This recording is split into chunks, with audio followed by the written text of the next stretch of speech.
圍爐問如果。美國南加州大學高級歷史學人李家豪，香港廣播界一代 Diva 麥之華，資深音樂文化節目主持薛梅。圍爐問如果，問出歷史另一個可能。打開電視會睇到陳百強喺家燕姐嗰個流行經典50年度出現呢，會唔會係咁樣嘅呢？中年好聲音又見到佢做評判撳掣，或者咪其他人咧應該咁講係咁咧？如果嘅時候我都諗起，就算你話哥哥張國榮喺度，都唔會喺中年好聲音裏邊出現嘅。哥哥又難估啲，佢可能會穿梭喺歐洲嘅各個時裝展啊，好似啊，似唔似啊？開始今日嘅圍爐問如果，呢一個組合咧好開心嘅，因為每一次無論係喺多倫多呢邊，喺香港呢邊，有一陣咧好清新嘅馀啊，因為咧好多好 fresh angles 會出現，聽到佢哋兩把聲啦。我哋講如果以後冇咗陣馀會點樣？係啊，我係麥之華，大家好。Hello， 我係薛梅。係呢個。我想話好清新嘅馀咧，李家豪講埋自己添，即係佢讚埋自己，因為呢個節目3個人啊嘛。而家唔係㗎，之華咧係話，如果太多男人有陣除嘅，夏天咧個直播室咧，佢講緊另外一種。唔係，我話有男人味啊，我冇話男人除啊。但係呢個男人味係又要唔知停一停個男人味咁，好似要加個引號咁樣，所以好難理解女人心有時。今日我哋講 Danny 嚇，講陳百強 Danny 仔啦。咁啊，如果陳百強仲係喺世上嚇冇去世嘅話，今日啊我哋嘅音樂圈啦、娛樂界啦，其實係會發生咗啲咩嘅變化呢？或者佢嘅音樂會唔會繼續引領新嘅潮流？我先問大家個問題先。如果今時今日陳百強仲喺度嘅時候，佢有冇可能我哋打開電視會睇到佢係做中年好聲音嘅評判呢？師妹，我覺得佢唔係嗰種人喎。因為你要做得嗰種評判咧，你又要好 outgoing啊，跟住一係你就要好尖酸刻薄啦。你如果唔係，你就要好搞笑啦。但係陳百強嗰種俾我嘅感覺好官仔骨骨，同埋佢自己都話佢自己唔係好適合呢一行噶嘛。佢話佢自己其實係一個好文靜嘅人嚟嘅，遇到唔開心嘅時候，佢甚至係會匿埋，然之後可能做一啲嘅創作嘅，所以佢絕對冇可能做一個評判咯。即係你覺得陳百強係唔會長大嘅，佢咧30歲同40歲係一樣嘅，唔會隨住年紀有智慧咧，佢又有啲新嘗試、有啲突破咧，會做下中年好聲音嘅評判。你覺得佢係鐵板一塊嘅？我覺得係啊，我想我自己都係添，我唔想長大。唔係喎，你好似有咩好聲音喎？喺多倫多係咪啊？有做過啲咩？我嗰個好圍內嘅啫，嗰個係一個獅子會做嘅。我覺得獅子會嘅格局係唔同嘅。即係你覺得咧，香港咧喺 TVB 嗰種中年好聲音有一陣除嘅。有除，又延續嗰陣除，係有一陣特別嘅除嘅，而家陳百強係同呢一陣除係拉唔上邊嘅，係啦，冇錯。佢最多可能係有少少似，我諗近似係會係黃婉之咯，因為你知道黃婉之呢，即係最近年咧，佢都唔係點做音樂，佢有，但係佢唔多，佢唔係多產量，但係佢後來佢會做一啲裝置藝術啊，做一啲舞台嘅實驗計劃，我覺得佢似係嗰個方向。會唔會喺打開電視會睇到陳百強喺家燕姐嗰個流行經典50年度出現呢？會唔會係咁樣嘅呢？中年好聲音又見到佢做評判撳掣，或者咪其他人咧咁講係咁咧？好難想像啊！嚇，我覺得 Danny 唔會㗎，佢唔係好似頭先你形容話鐵板一塊，佢唔係嗰種，而係佢會好堅持自己，唔會係露咁多面咯。佢好想維持翻佢自己個生活嗰個質素啊，樣嘢。我都覺得如果嘅時候，我都諗起，就算你話哥哥張國榮喺度，我諗佢都唔會㗎，都唔會喺中年好聲音裏邊出現嘅。哥哥又難估啲，我覺得你流行經典50年，我都唔敢肯定佢上或者唔上。不過陳百強佢唔上都幾肯定。如果咁講，不過咧你就會知道啦。譬如話，我都睇到好多佢嘅新聞，即係佢比陳百強係仲遲一輩添嘅。張學友，學友曾經接受好多訪問，所以你喺內地好多嗰啲我是歌手啊嗰啲節目裏邊，你都見唔到佢。佢係好堅持某一啲嘅電視節目，佢係唔會出現㗎。咁我諗 Danny 都係呢一種人咯。之華咧講係有份量嘅，因為咧咁判斷咧，因為佢就係同張學友係同期喺寶麗金啦。咁之華嗰陣時係高層，好多時候都會見到張學友。但係陳百強你有冇見過？有啊，嗰陣時我係做緊 DJ 嘅喺港台，有一次就係我哋青春交響曲成班人咧就去澳門有個演出，咁啊當然就有歌手啦。咁嗰陣時個歌手好猛㗎，大家睇到咧聽到咧都會勁㗎。Danny 啦，同埋 Leslie 張國榮，咁另外有一個就作家伊達，係啦。咁我記得嗰次唔知伊達係唱歌定係訪問乜嘢？哇！伊達會唱歌咁犀利，我覺得佢唔係唱歌咯。但係嗰次我哋青春交響曲去澳門表演，我哋仲記得喺嗰隻船上邊咧，去澳門個船上邊大家傾偈。咁嗰時冇手機，所以冇得自拍，又冇得影相。但係好記得就係大家係同一隻船咁，同埋係焗住一齊要傾偈咯。傾得幾好添。我想幫嗰啲要上嗰啲節目嘅歌手都講翻聲嘅，其實佢哋都係有佢哋嘅苦衷啦，又或者有佢哋嘅需要啦，所以佢哋需要上嗰啲嘅節目咯。因為我自己覺得有啲心痛嘅咧，就係當你好中意一個歌手，跟住之後發覺佢原來會上某啲電視台嘅，又或者會上某一啲內地節目嘅，咁然之後咧，啲粉絲們就開始佢哋叫做咩脫粉啊，又或者係開始杯葛啦咁。但係有陣時候可能你就要。呢行太難行啊條路，即係或者亦都會好明白啦。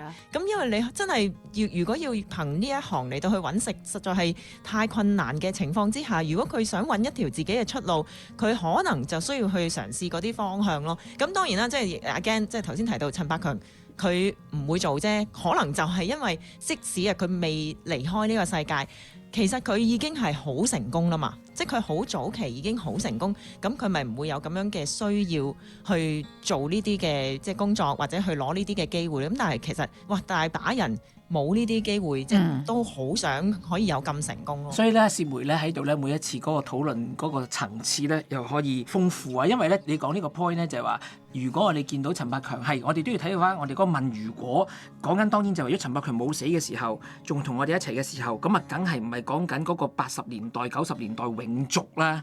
而係講緊佢喺今日嘅時空啊嘛，咁所以先問呢個流行經典50年，先問呢一個圍爐，唔係圍爐啊！我哋唔想嗨嗰陣除講咩話？頭先嗰個係中年好聲音，係啦，中年嗱，咁我頭先講緊就係話咧，如果嗰個時空係唔同嘅時候咧。咁當然就要睇下佢面對嘅處境都唔同 ，fans 咧亦都可以係有時係無情嘅，亦都可能係比較批判嘅。舉一個例，既然薛梅講開呢個 point， 譬如我見到方浩文，大家可能對佢有一種期待，但係佢可能出現咗某一啲嘅節目，可能即刻就群起攻之，覺得方浩文係唔應該同某一陣除咧係拉上關係嘅，佢應該係某一種嘅期待嘅。但係好似頭先阿薛梅咁講啦，咁佢因為係今時今日嘅藝人，佢都要保持工作同埋保持各種嘅考量，而係 keep active 噶嘛，你係咁嘅意思嘛，薛梅？而係冇錯啦。如果陳百強係好似去咗方浩文嘅位置嘅時候，陳百強佢可唔可以咁灑脱呢？定係都好似因為方浩文佢面對嘅處境，佢都會作出唔同類型嘅嘗試去擴闊？呢個係一個學問同埋藝術嚟噶嘛。但係如果按照大家對陳百強嘅把脈，係佢即使去到方浩文嗰個，佢要考量到某一個獨特嘅位置，佢都會。係比較好似之華姐嗱，你當然入世好深啦，即刻我用鐵板一塊，頭先阿薛梅就食住要話係啦，你就話就更改下嗰個唔係鐵板一塊，但係你係 keep 住話佢都係有某一種嘅堅持，同埋係唔會咁同你入世啊嘛。我好哪怕係今日，哪怕係今日佢面對咁樣嘅局限同環境，係啊。從來自問並沒有強求旁人明白我，仍然做自我角色，不隨潮流胡亂接受。經過燦爛後，一切將停留。人進入上半生，最後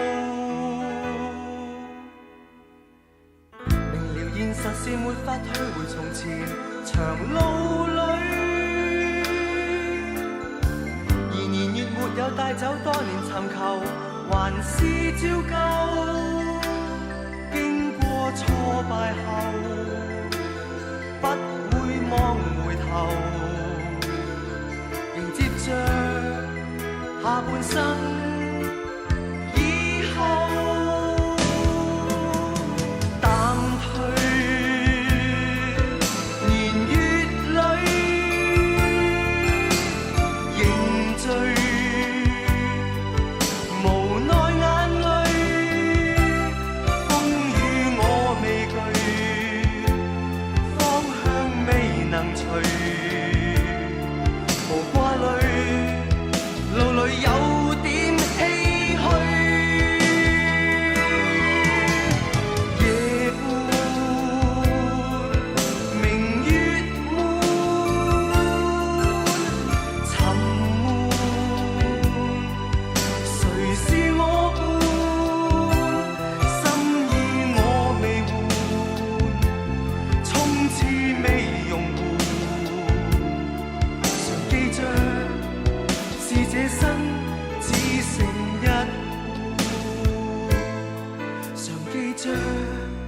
是這生只剩一半。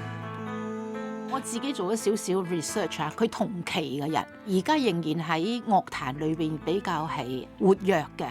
咁我舉嘅大家都知道佢哋會係點啦。林子祥同期啊，即係都係70年代。咁你見到我哋偶然間喺內地嘅啲節目，仲見到佢同阿葉倩文。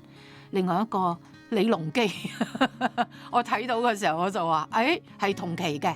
佢哋都係嗰個時期。陳百強會唔會喺前面染少少粉紅色咧？嗱，即係啦，係咯，係紫色喎，肯定唔會添啦。粉紅色的一生啊嘛，粉紅色的一生啊嘛。係啦，咁你係佢最中意你就睇到啦，即係仍然 active。嗱，陳秋霞佢而家近來都有啲新聞出嚟嘅。另外，蔡楓華近來會出嚟唱翻歌啦，即係會開演唱會。係啦，有演唱會啦。譚詠麟咁就好明顯啦，即係我話在世㗎嗱，葉振棠原來都係嗰期嘅啊，咁葉振棠就宣布退休啦，唔再出嚟唱歌。咁另外咧，張德蘭偶然間我哋見到一啲慈善嘅演唱會，佢都會出嚟。即係我想舉幾個例，同埋同期咧，另外一個咧就係都有出現嘅甄妮。久唔久喺某一啲有啲事情係啦，佢又係啦，佢就會覺得係好似一個烈士上身咁樣。咁嗱，你睇下同期，佢話自己係頒獎，樂壇頒獎係啊，烈士咧就係 Martyr 係另外一樣嘢嚟嘅，Martyr 就唔係另外一樣嘢。係啊係，即係我覺得係睇翻佢同期嘅人咧。你就會見到係各式各樣，能夠係嗰個出位又好啊，或者係冇辦法係要再重新撩起一啲新聞啊，等人哋仲記得佢啊，或者講到一啲係要揾食，亦都有啲人係要咁樣。咁所以起碼阿陳百強，你覺得佢唔會去內地參加我是歌手？我覺得唔會。自貶自己，佢唔需要。又唔係自貶自己，佢覺得冇咁嘅需要啦。嗰個未必一定係表演先會講。唔係，有啲人話係自貶㗎，話你係歌手，無端端又走上去話俾人聽我係歌手，或者要去再俾人去經過殘酷嘅批評啊咁樣。但係我覺得唔係㗎喎，即係如果我用唱片公司，我唔用電台人嚟講啦。我唱片公司我係幾鼓勵，如果我嗰個歌手係唱得㗎。係真係唱家班係有實力嘅咧，有時出下露下面嗰度係勁㗎，係好㗎。咁而家呢個如果就係如果今時今日陳百強係仲在生喺你嘅唱片公司旗下嘅，你會唔會鼓勵佢參加我是歌手啊？既然你講到我要睇嗰個咩嘢嘅節目啦，咩？唔係一直係我是歌手啊，直情係我是歌手。我覺得我會。你係會試嘅，你覺得會叫得喐佢嘅？係啦，你唔會覺得係冇可能係叫得喐佢嘅？係啦。咁你覺得佢會唔會？真係會上去我是歌手啊！如果咁我要睇下佢個人嘅性格。如果仲係廿幾歲嗰陣時嘅 Danny， 我覺得可能得啊。但係你覺得佢會唔會成長就話佢會唔會世故啲會變得？我都可能，我都變到世故咗好多。唔係啊！你個世故係厲害到係動得喐 Danny 嘅可能。可能得㗎，即係如果佢係好信我喺唱片公司，大家一定要知道咧，即係我哋唱片公司係講到。即係譬如話，大家會分別會講話你咧，佢就信任你多啲，咁你就可以湊住佢啦。咁即係我哋有分嘅，即係有分話邊個係信任邊個多啲。咁有啲嘢要說服佢啊，或者講服佢啊，或者係同佢傾偈啊。Danny，我應該都有啲信心嘅。師妹，阿麥之華咧就首先咧有個 preamble 嘅，佢覺得咧。我是歌手就唔係貶低歌手嘅身份，或者啲人就話咧你係唔珍惜羽毛就走去為咗錢去參加呢啲，你聽到好多網民都會有一種咁嘅聲音啦。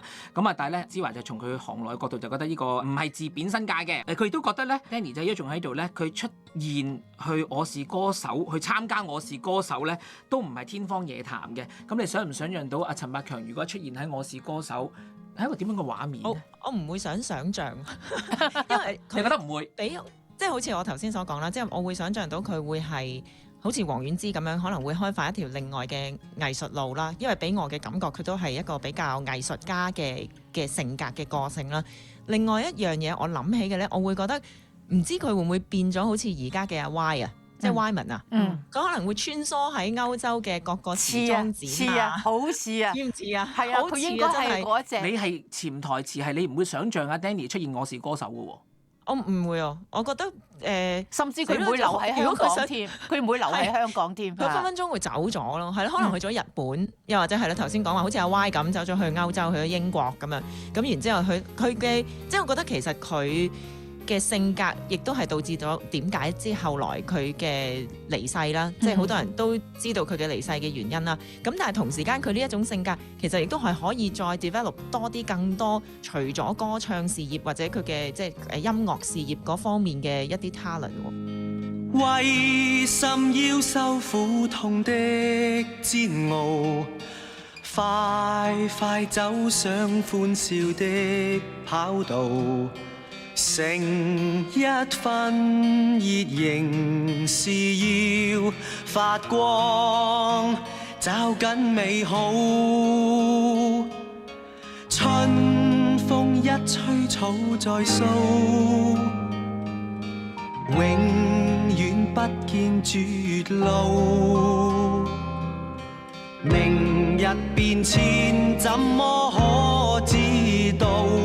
何時悲觀信命數？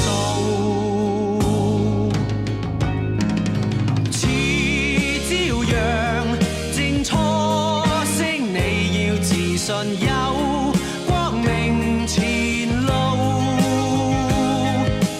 願知生命誠可貴，能為你鼓舞。但係你講到呢個位咧，香港電台咧好多年前咧就做咗一套好好嘅紀錄片嘅，講咗啲離開咗嘅歌手。咁其中有一輯係講陳百強咧，咁佢就訪問咗陳家英嘅，即係當時佢個經理人啦。特別係喺後期，陳百強啱啱師妹講到呢個位，就係佢喺嗰個創作上有嗰個樽頸嗰個位。咁陳家英就話佢唔開心就係第一，因為佢音樂事業嗰個位係有個佢對自己要求亦都好高，嗰個係一個樽頸位。但係食正係四大天王冇起，佢係覺得嗰個亦都係有啲迷茫嘅，因為都係一個大嘅威脅。我哋覺得陳百強嘅風格嗱，我哋好中意聽佢作嘅曲，甚至乎你今日聽翻都唔過時嘅嗰種好入心、好浪漫啊，亦都融合咗中西音樂嗰個元素。如果佢係有一個突破嘅，咁當然佢可以過咗嗰個 bottleneck。但係如果按翻陳家英當時嗰個訪問就話咧，佢係就係一個迷惘期，咁佢亦都唔係第一個迷惘期，佢之前都有個迷惘期。咁而陳家英一齊同佢去共行嘅時候，遇到四大天王嗰一陣，其實佢覺得呢個係一個好大嗰個浪嚟嘅。喺呢個位嘅時候，其實佢會唔會係突破到佢嘅音樂風格？我個 point 係話，如果佢覺得當時就話個來勢洶洶嘅時候，佢會唔會被冚過，或者係佢好難 override 呢一種咁勁嘅氣勢？無論係四大天王跟住林志穎，如果佢真係 survive 到，佢冇離開我哋，你嗰個係咪想當然佢係會再破格呢？定係話其實佢嗰個音樂嘅路數去到嗰個位，按照佢自己嘅判斷，佢都覺得係好難 ride on 四大天王嗰陣時，佢覺得個威脅嚟嘅喎。你點樣去拿捏佢係咪真係會有破到格或者點樣嗰個 what if？我覺得四大天王嗰個嘅崛起咧，係嗰個 K 歌嗰種嘅 style 嘅崛起嘅起點啊！佢哋四大天王啦，跟住後來咩周慧敏啊、黎瑞恩啊嗰堆，跟住佢哋唱出佢要 hit 嘅歌啊，都係要大家可以大家一齊唱嘅。咁但係咧，同佢陳百強之前嘅嗰個路咧就好唔一樣啦。你話佢如果繼續做，佢係咪需要去 match呢啲嘅 style， 而佢係要喺呢個樂壇生存呢？咁我覺得係唔需要嘅，因為其實我覺得佢係有少少，因為一開始太成功，佢太易去到嗰個好高點啊，咁所以佢只要回落翻少少，佢就覺得自己哇已經沉晒喺底啦。但係其實可能佢只係回落咗少少啫喎。你諗下佢離開嘅時候，幾多人都仍然係擁戴佢，同埋覺得好痛心。到今時今日，仲有人攞佢嘅歌曲嚟到去翻唱啊，仲係生忌啊、死忌啊，都仲係有好多人嚟到去懷念。你就知道其實佢即使當時佢話因為崛起啦，佢有創作樽頸啦，可能佢嘅事業上有少少低潮啦，但係其實並唔係佢內心想像嘅咁低咯。即係或者覺得，我覺得呢個係個性格問題，係個性格。我覺得 Danny 呢種嘅性格，佢嗰次就算佢過到咧，跟住除咗四大天王，跟住又好多好多唔同嘅嘢，佢係過唔到㗎嚇。即係我覺得佢嘅離開係隨時會係啦，性格決定，同埋係就算過到嗰一關，佢跟住可能亦都會係唔喺度㗎。因為你睇翻，譬如話好似哥哥，即係過去咗嘅人啦，即係佢同阿哥哥都係嗰個性格，係好多嘢都會令佢有一個挫敗感，會覺得係一個創作嘅樽頸。呢樣嘢係時時都會出現嘅。某時某日又會出現，再加埋後來就算係而家呢個世界咁多 social media 咧，我覺得 Danny 更加頂唔順。即係嗰陣時仲係大家懷疑啊，佢嘅死因係點樣啊？大家傳最多，同埋仲係有好多嘅記者好保護佢，即係唔會寫得好離譜。但係如果喺今時今日咧，已經唔係嗰隻嘢，係好無情嘅嚇，好冇理由嘅去鞭策佢。即係如果你話佢頂唔到嘅喺90年代初都已經頂唔到嘅時候，已經覺得咁大嗰個輿論壓力嘅時候，哇！你擺落去今時今日咁嗜血嘅嗰種唔得，嘅佢一定頂唔到。冷暖那可休，回頭多少個秋，尋遍了卻偏失去，未盼卻在手。我得到沒有，沒法解釋得失錯漏，剛剛聽到望到便更改，不知哪裏追究。一生何求，常判決放棄與擁有，耗盡我這一生，捉不到已跑開。一生何求，迷惘裏永遠看不透，沒料到我所失的竟然是我的所有。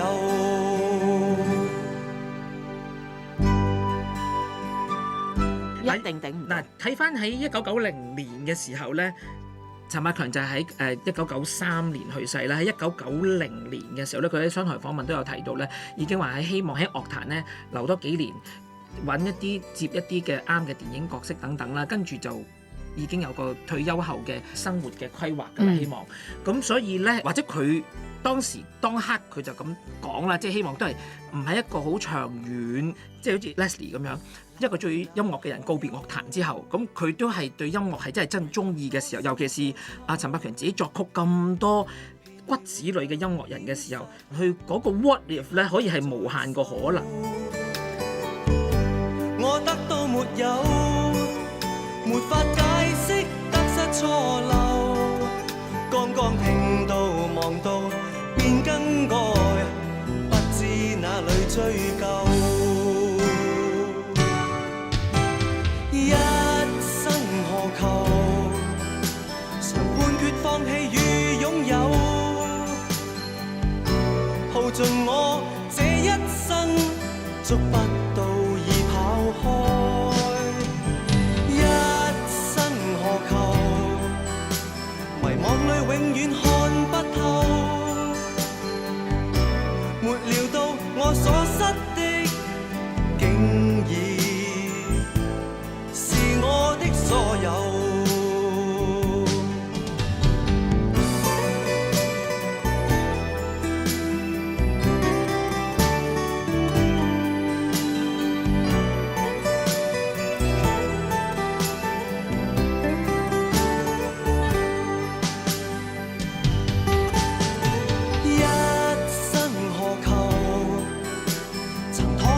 試過苦鬥，夢內每點繽紛，一消散那可收。一生何求，誰計較讚美與詛咒？沒料到我所失的，竟然是我的所有。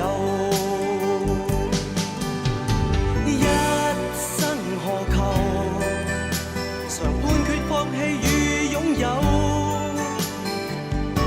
耗盡我這一生，捉不到已跑開。一生何求，迷惘裏永遠看不透。不過咧，芝華就話咧，其實佢本身喺娛樂圈啊呢一度，佢唔係好適合咯，唔係好適合嚇。但係可唔可以想像到？阿師妹，因為我聽你咁講，其實你同阿麥之華嗰個捉嗰個路咧，你嗰個把脈係有啲唔同嘅喎。聽到你嗰個講法係話，我哋係可以想像到，如果陳百強今日做同我哋喺度嘅時候，佢係會可能係試下 hip hop，佢可能係會試下電子音樂，佢可能會喺歐洲 fashion show 當中咧，佢唔係行 K-pop 行 Cantopop， 但係佢一定可能會捉到少少 ride on 今時今日嘅音樂文化係繼續走上前沿嘅喎。你係咪一個咁樣嘅理解啊？因為我覺得喺音樂上邊嘅嗰種 creativity 啊，或者係嗰種創造力咧，真係有可能係會唔夠嘅，又或者可能好快就已經俾而家嘅後生嘅一輩就會冚過，即係好似一個浪咁，後浪推前浪咁樣冚過嚟。我覺得呢個係正常嘅，即係就算你而家聽現在嘅廣東歌，同當年嘅廣東歌已經係好唔同啦。咁所以其實當佢發覺咗，即係我覺得咧。One day 即使佢離開嘅時候，佢講到話佢自己去到樽頸啦，即係好似芝華姐咁講，佢呢個樽頸永遠都會出現嘅，佢唔會話跨過咗呢個樽頸之後，佢冇咗第二個樽頸，或者佢可能嚟緊有第三個、第四個樽頸，咁佢就應該以佢嗰種嘅藝術嘅性格啦、修養啦、佢對美嘅觸覺啦，佢應該可以 develop 到一啲其他嘅方面嘅藝術，佢自己嘅才華一定可以發展出嚟咯。即係你覺得咧，如果陳百強一路喺度咧，佢個 style 係唔會停留咗我哋偏偏喜歡你啊、一生何求啊、親愛的你嗰個 layer 係 something totally unexpected， 可以係 ride on hip hop 嘅 even。hip hop 可以啦，但係我覺得應該唔會啦，因為佢個性格始終都係即係公子哥兒嗰種啊嘛。但係我係會覺得佢係神仙也移民嘅嗰種 hip hop 嘅。咁好笑，我可以試下。但係我係即係講緊係另外嘅藝術領域啊，即係佢分分鐘佢可以成為一個fashion designer 㗎，即係可能發展咗自己一條嘅時裝嘅一條 line 咁樣。哦，咁一定係音樂就係陳百強。係啊，即係譬如 Danny 嘅一個時裝嘅一個高級品牌咁樣，即係奢華品牌咁都得㗎喎。咦，咁就可能係 ride on 咗話嗰個性格嗰樣嘢㗎咯喎。係啊，呢條路就啱佢多啲咯，係咯，啱佢多啲。係啊。問野風踏遍幾多長路，方可見到理想道，打破多少波浪和荒土，只能含笑地停步。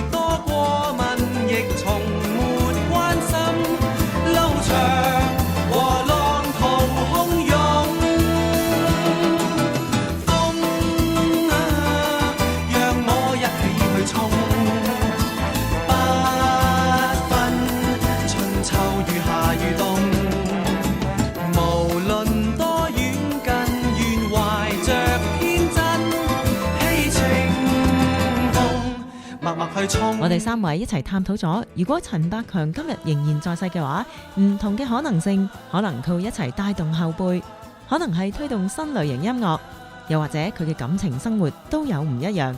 我哋聽日再傾啊！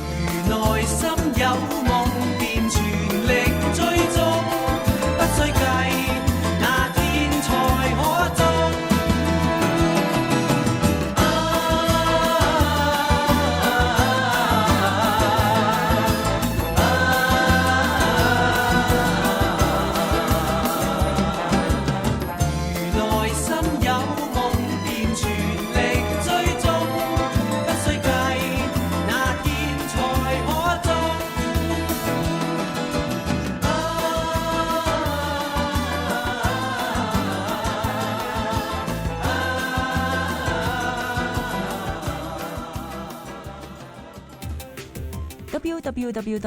www.whatif2046.com WHATIF2046.com 圍爐問如果，問出歷史嘅另一個可能。